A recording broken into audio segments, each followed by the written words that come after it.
Hello everybody and welcome to the grand finale of Mario Kart 8 Deluxe. It feels like this LP has flown by in a flash, but believe it or not, it has been exactly 2 months since we started this LP. Episode 1 premiered on July 27th of 2021, and today, if you are watching this the day it comes out, is September 27th, 2021. It is the day this final episode is coming out. This has gone by in the blink of an eye, but man, has it been a blast all the way from the start to the end. So, let's get into this. Yesterday, we played through the Crossing Cup on 200cc, and today we'll be playing through the only cup we've yet to play, which is the Bell Cup on 200cc.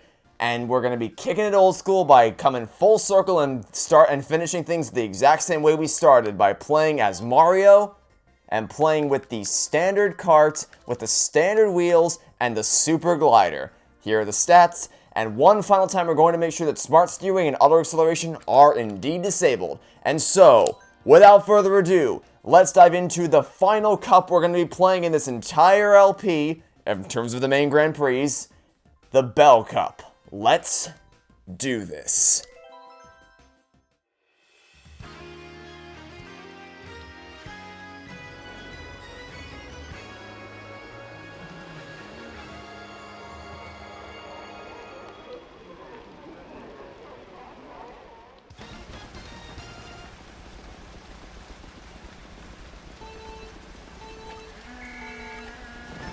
Alright, so for the final topic, we're just going to be continuing on what we discussed yesterday, which is favorite and least favorite video game endings. And I have a lot more to get through. I have 8 more to get through today before I consider this topic completed. So what I'm going to do to try to finish them today is I'm going to blitz through what I consider to be the best video game endings, and then I'm going to spend more time on the worst ones. So, some of the ones that I consider to be the best, just to blitz them really quickly. I was about to say Phineas and Ferb. Phoenix Wright, Ace Attorney, Trials and Tribulations, goes without saying. Perfect send-off for the original trilogy, brings everyone's character arcs to a nice, satisfying conclusion. Walking to the final season gives Clementine the ending she deserved, and it caps off the story of The Walking Dead and pays tribute to Telltale in a very beautiful, heartwarming, tear-jerking way. Portal 2. As much as I want to play another Portal game for the gameplay reason and the puzzle-solving reason, I think that they should end the story of Chell and GLaDOS with Portal 2, because the way, the insane amount of world building that they add, because the first Portal game didn't have a lot of world building, but the amount that they are able to shove in to Portal 2 in just one sequel, they expand the world of the Portal universe so immensely and add so much depth to all the characters and the new ones they introduce, and cap off Chell and GLaDOS' story so beautifully. I don't want them to continue that story. I'd love another Portal game for the gameplay reasons, but story-wise, they need to stop it right there. And that's all I'll say about that. Then the last one that I want to talk about in terms of best game endings isn't really so much an ending, just because the whole game is so phenomenal, but the Beginner's Guide. The ending to the Beginner's Guide will never ever leave me. For as long as I live, that ending will never ever leave me. That touched me so, like, that touched my heart in such a profound way that sorry, excuse me. Like, it shook my world when I played through that game.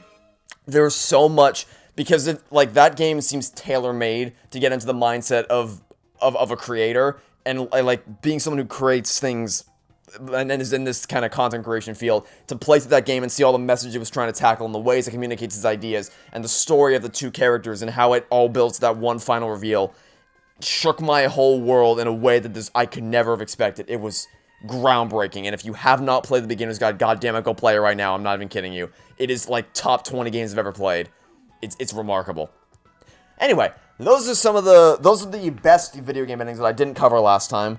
So now, let me drop some of my nuclear takes, at least what I think might be considered nuclear, I'm not entirely sure, in terms of what I think the worst video game endings are. So, let's go to the next race, shall we?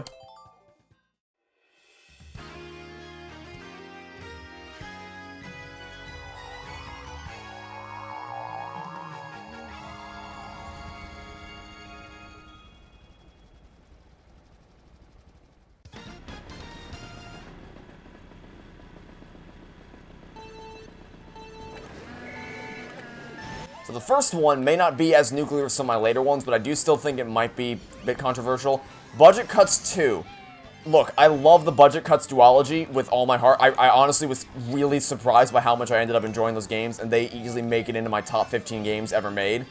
But, I mean, so the first game's ending was not a proper conclusion because it was clearly supposed to tie in. It was clearly laying the groundwork for the second game to tie it off in kind of a similar way, actually, that The Greatest Attorney is clearly supposed to be, like, yes, it resolves a conflict and acts as a proper finale for the self-contained conflict, but there's a lot of questions left unanswered, and there's an overarching story that's yet to be concluded that needs to be concluded in the second game. And then they do conclude it, as in they save the day and all that, but there's a lot of world-building questions that are left on, like, really painstakingly unanswered, and it doesn't really conclude the main story arc between the two main characters.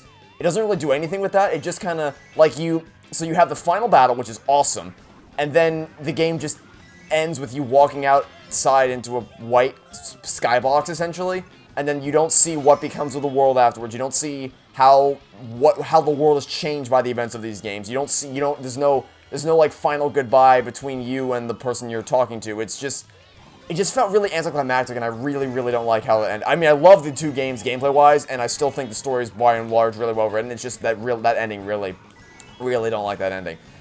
Here's another one for you. Life is Strange. Now, that might ruffle some feathers, but I really think that Life is... I adore Life is Strange. I adore those characters and those stories. I think Before the Storm is a really nice prequel, and I think Life is Strange 2, while not being as good as the first game, and while being a clear, blatant attempt to capitalize on the popularity, because it's not... Life is Strange 2 doesn't tell a follow-up story to the original Life is Strange, despite having the number 2 on it. It tells a different story about a different set of characters, but it just is... It's stapled onto the world of the first game because they clearly wanted to be like, hey, Life is Strange game, you know that game you really liked? Here's another one. When you... I'll just talk about it in the next race, actually.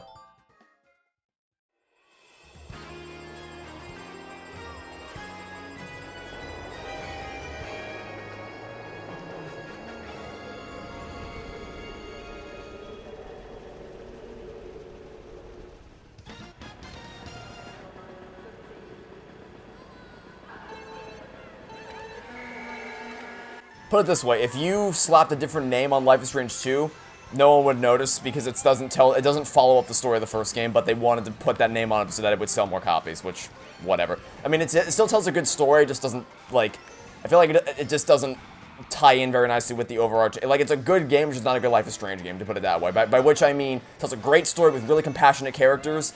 It's just that, it doesn't tie into the world of Life is Strange at all. You put that name on the game to sell more copies. Anyway, I'm getting sidetracked. I hate the ending of Life is Strange. Here's why. Spoiler alert.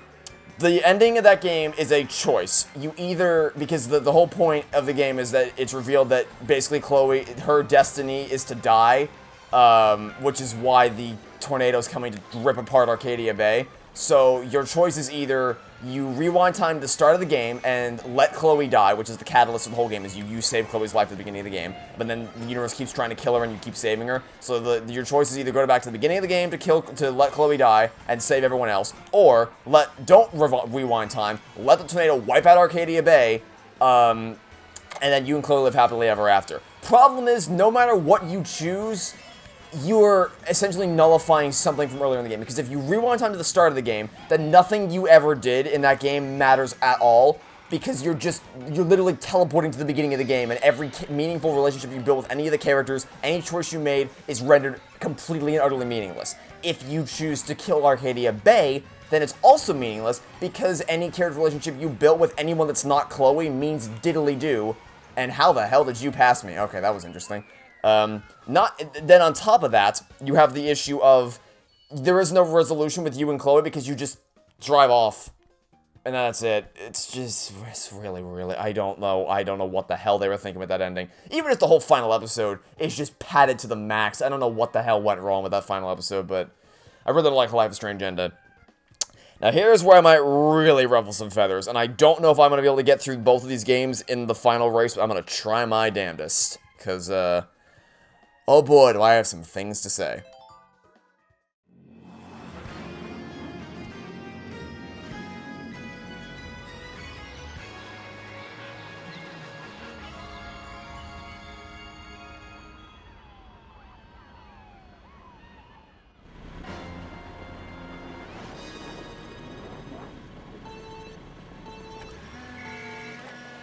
Super Mario Galaxy is a great game. Its sequel is better in every discernible way, but it laid the groundwork for Super Mario Galaxy 2 to be amazing, and I have a lot of respect for it. It's still a great game, even despite all its flaws.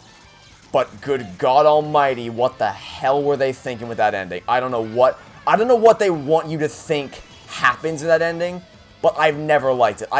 Since the moment I first played Super Mario Galaxy, I've never liked that ending. Because it doesn't make any sense. I don't know what, it's kind of like Cars 2, where it's like, it's not even that the movie presents logic that doesn't make sense. There is no logic to present. Like, I don't know what the game wants me to think happened in the end of Super Mario Galaxy. It doesn't follow any logic. Like, there's the reactor explodes and forms a black hole somehow, and then the Lumas go into the black hole, which if that actually happened, if you go into a black hole, you die immediately. So I don't know what the hell they think happens there.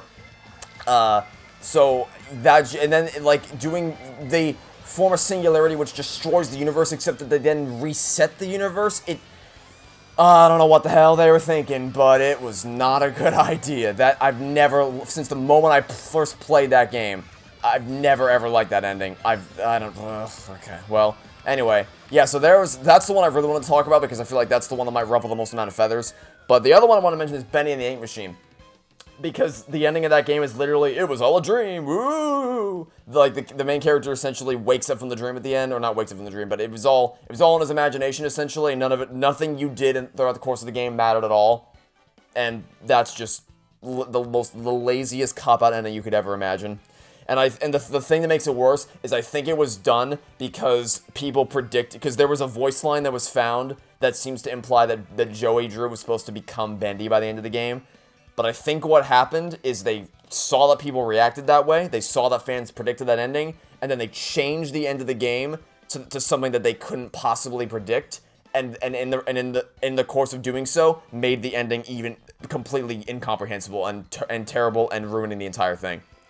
So, yeah, those are my nuclear takes on games I think have terrible endings, so let me know what you think about that in the comments below.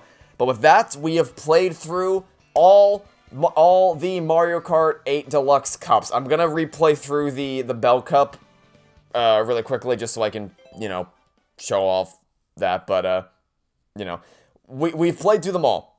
So, I'll be back in a second once I triple star rank that cup.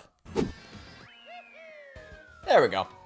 Yeah, I didn't want to end the video. I didn't want to end the LP on a loss, so I went to go fix that real quick. So yeah, there we go. I didn't need to do that because the new character we unlock, you get whether or not you triple star rank everything. But I just wanted to finish off on a nice solid win for the LP. Anyway, now we can go view the results.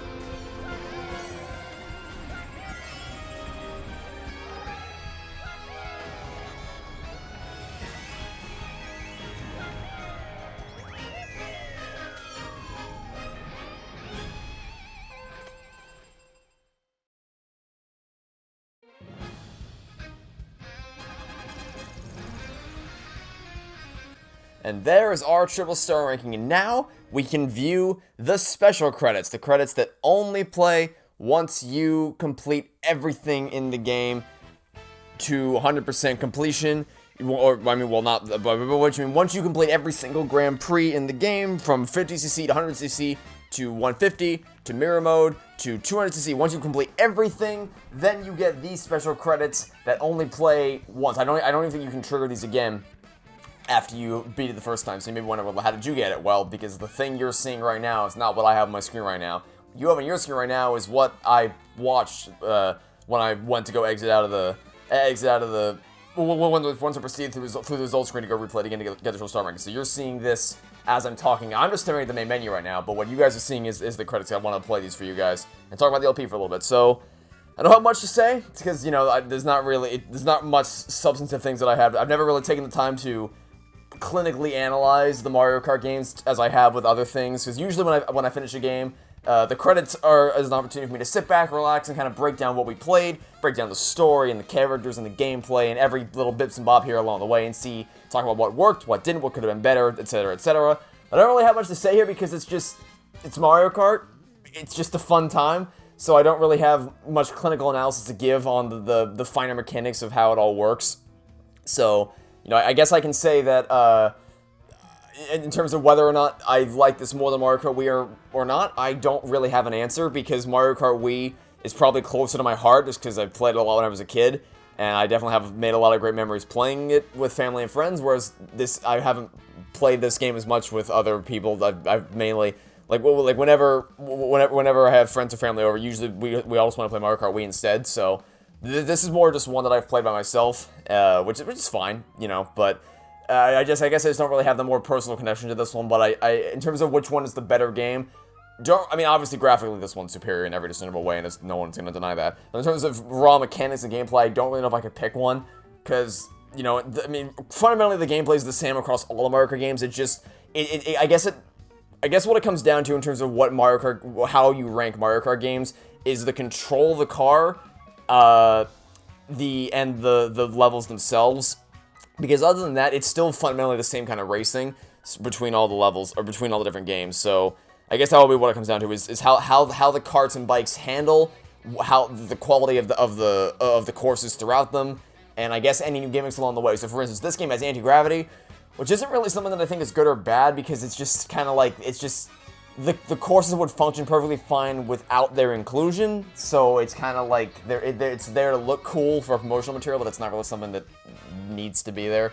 But gliding, on the other hand, gliding is something where, that's a bit more imperative, because you actually get to soar to new heights, and you can redirect your gliding to reach higher levels and go underneath in certain instances, so that's a bit more imperative of a thing. But beyond that, I don't really have any definitive metrics by which to judge Mario Kart games. I guess it's just how well they control. So, also, I've only played two. I've only ever played Mario, well, I guess, unless you count Mario Kart Tour, which, I don't. So I don't really have much to judge them on, but I guess, tentatively, I'll say that I probably prefer Mario Kart Wii, but I don't know that I can objectively pick one over the other, because I just enjoy playing them both. So, that's what I have to say on that. Other than that, I don't really have much else to say about the game. I've listed my favorite course, and my favorite cups, and my favorite, I guess I really haven't listed favorite carts or whatever, but I don't really have preferences there. And so other than that, I don't really have much else to say here. So all I will say is that as a result of playing through this, we unlocked a new character. We unlock Gold Mario, which is pretty neat. So I'll be sure to show him off in one of the bonus episodes coming up here, which we'll talk about in a second. And other than that, there isn't really much else I have to say here. So I hope you enjoyed this Let's Play as much as I enjoyed recording videos for it. It was kind of a nice break from the action. It's a nice opportunity to sit back, relax, play some fun Mario Kart games, and talk about some really interesting topics, because that's what I loved so much about doing my Mario Kart Wii LP, is aside from just being able to play a game I was able to kind of tackle a lot of really interesting topics that I had strong feelings on one way or the other, and I talked about a lot. So if you want to hear more of this kind of stuff, you can go watch my Mario Kart Wii LP, so that's something that you may want to consider checking out. So thank you everyone who suggested topics in the comments below. I genuinely had a blast covering, because we covered topics I never would have thought to think of on my own. So I'm very thankful for all of you suggesting things to talk about in the comments. We covered a really wide array of interesting things across movies to games to everything in between. So it was a fun ride. And in case you didn't get your topic featured, because it's important to note that at the time I'm recording this video, the most recent episode to come out is episode 50. So episodes 51 through 59 have not yet released, nor has the finale, obviously, because I'm recording right now. So any topics that get suggested on those videos, I obviously couldn't cover, because at the time I'm recording this, I haven't seen them yet. So, but don't worry if they weren't featured, because we're not quite done with this just yet. I still have 3 more bonus episodes planned. One of which I'm going to be covering the time trials, which probably won't be a very long video, because I don't think I'm going to do them all, at least not on camera. I do probably want to go through them all so I can get the gold wheels, but in terms of just doing them on camera, I don't think there'll be much point in that. I'm going to do a versus video where I just kind of play around with the settings a little bit, just race around for just a couple tracks. I might go for half an hour, maybe an hour if I'm feeling lucky. So I might do that just to kind of, race around some random courses, some fun settings. And then that'll probably be when I cover a lot of the topics that I didn't get to cover in the main LP. And then the last one will be me covering the battle mode, which is really the main draw of Mario Kart 8 Deluxe, because the battle mode in Mario Kart 8 sucked the big one. It was terrible. It really feels like a last-minute addition, because there weren't any custom-made battle tracks. It was just they took random tracks from the main Grand Prix and just just threw all the battle mode players on there, and it doesn't work, because you can't... Designing a Grand Prix course and designing a battle course is two very different things. They don't work together at all. They just don't. So I don't know what they were thinking there, but it actually has a proper dedicated mode to it in this game, with proper dedicated courses, and it's much, much better.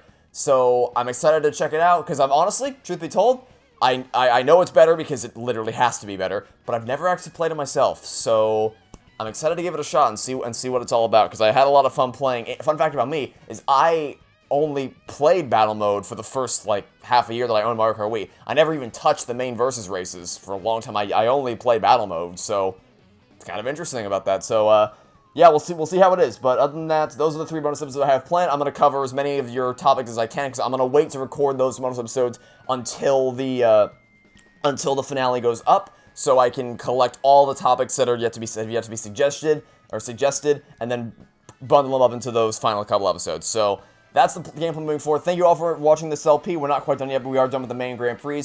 So thanks for watching. Hope you enjoyed this. Stay tuned for next time, and I hope to catch you all tomorrow for the first of 3 bonus episodes from Mario Kart 8 Deluxe. Goodbye.